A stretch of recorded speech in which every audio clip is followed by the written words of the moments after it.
魔风波。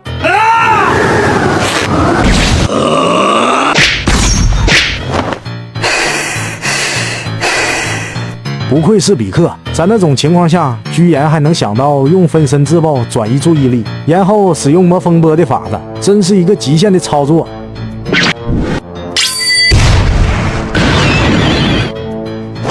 果然，一次性对2位强大的敌人使用这招，还是有点勉强了，差一点我就成功了。还有一口气，这应该是耗尽全力，体力不支晕死过去了。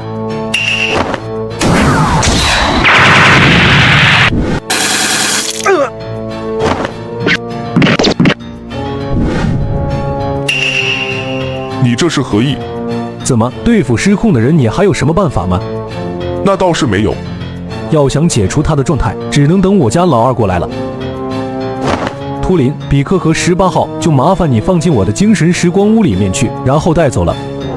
没问题，交给我吧。接下来是前往下个时空了。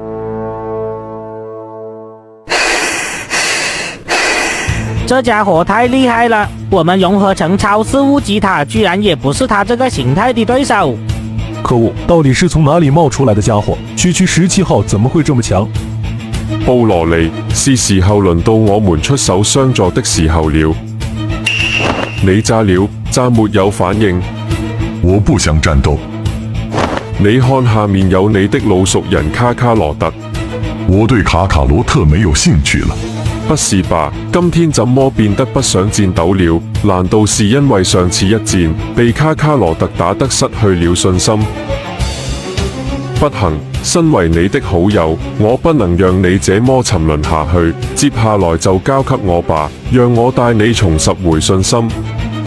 布羅尼，看過來，交換。好兄弟，接下來你的身體就交給我吧，你就站在一邊看好了。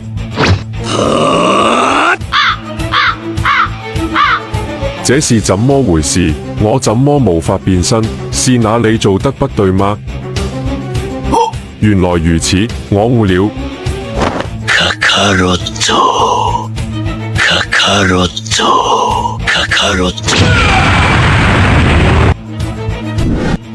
好兄弟，我要上了。